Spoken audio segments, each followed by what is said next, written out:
Hello everyone, this is Awesome Andrew of Awesome Albums with a different video.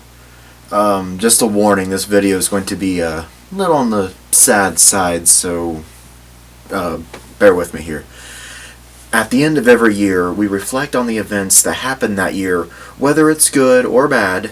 However, through unfortunate circumstances, some of us aren't able to see the end of the year along with everybody else. And today, I will talk about those who are no longer with us, the ones who passed away in 2015.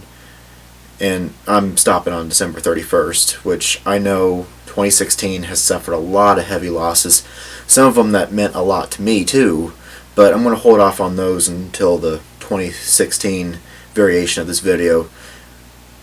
I'd like to call this the farewell tour of 2015. Let me first bring up the big and prominent names, and of course those that mean something to me, and then I'll have a slideshow at the end of this video that includes everyone, whether it's a singer, songwriter, composer, producer, whatever. If they contributed somehow to the music industry, they're going to be on this list. But first, I would like to introduce Dallas Taylor. Dallas Taylor was a session drummer of the 60s and 70s. He is best known for the drummer for Crosby, Stills, Nash & Young for their first two albums, and then drummed for Van Morrison in 1974 Montreux Jazz Festival. He was the drummer for Manassas, and even sat in for John Densmore of The Doors in 1970. Joe Malden was the bass player for Buddy Holly and the Crickets. He began playing bass in his early teens and was a member of the Four Teens before joining Holly's band, The Crickets, in 1957. Jimmy Greenspoon, the keyboardist for the 60s and 70s band Three Dog Night. He joined the band in 1968 and worked with them until 2014 when he had to go on medical leave. Mike Porcaro, the bass player for Toto, he was with the band from 1982 to 2008. Then the next day was Andy Fraser, the bass player for the band Free. What is with 2015 killing off bass players? AJ Pero, the drummer for Twisted Sister. He joined the band in 1982, right before the Long Island Bar band exploded off the burgeoning heavy metal scene after nearly 10 years of just slogging through small clubs.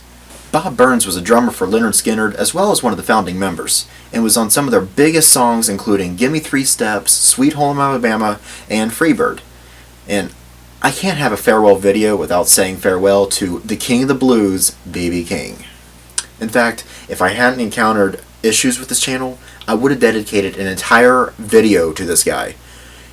He is a blues legend. Like I said, he has been given the nickname the King of the Blues, with a career spanning almost 70 years, inspiring so many people like Eric Clapton and Jimi Hendrix and Keith Richards, to name a few. He also recorded more than 50 albums over his life, and even toured well into his 80s. One more thing, he's a 15-time Grammy winner. This is one musician with a huge legacy. I know I'm supposed to stick with music, but I still want to mention Christopher Lee. We probably remember Lee for his roles in so many movies like James Bond, Star Wars, Lord of the Rings, and you also can't forget about his role as Count Dracula in a series of thrillers known as the Hammer horror films. Wait, what does this have to do with music? Well, not only did he do a vocal spot on the Hollywood Vampires album, he also created a few heavy metal albums of his own. There we go. See, there was a reason to include him on the list of musicians. Chris Squire, the last founding member of the progressive group Yes. With that being said, he is the only member to be on all of the band's 21 albums released since 1969.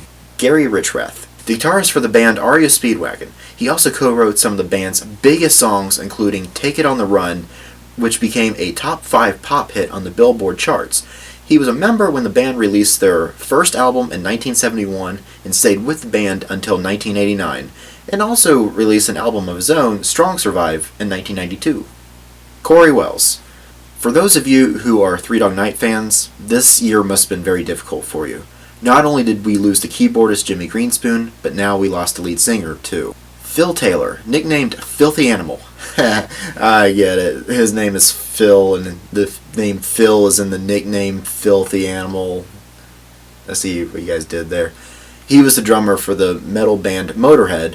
I'm sure you know who they are, especially since... No, not yet.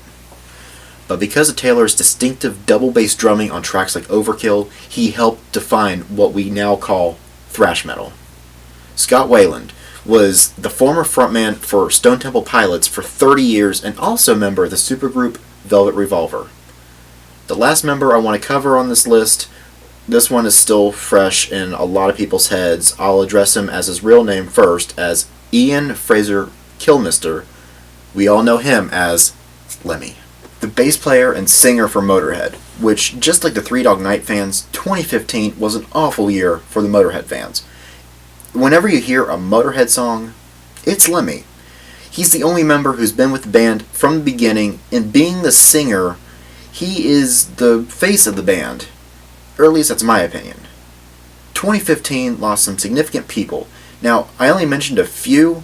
There are going to be a lot more which will be featured in the slideshow after the video, so please stick around for that. But before I go, I just wanted to say one more time to all these musicians, thank you for your gifts of music over the years. You may be gone, but you won't be forgotten. May your legacy continue to live on through your music.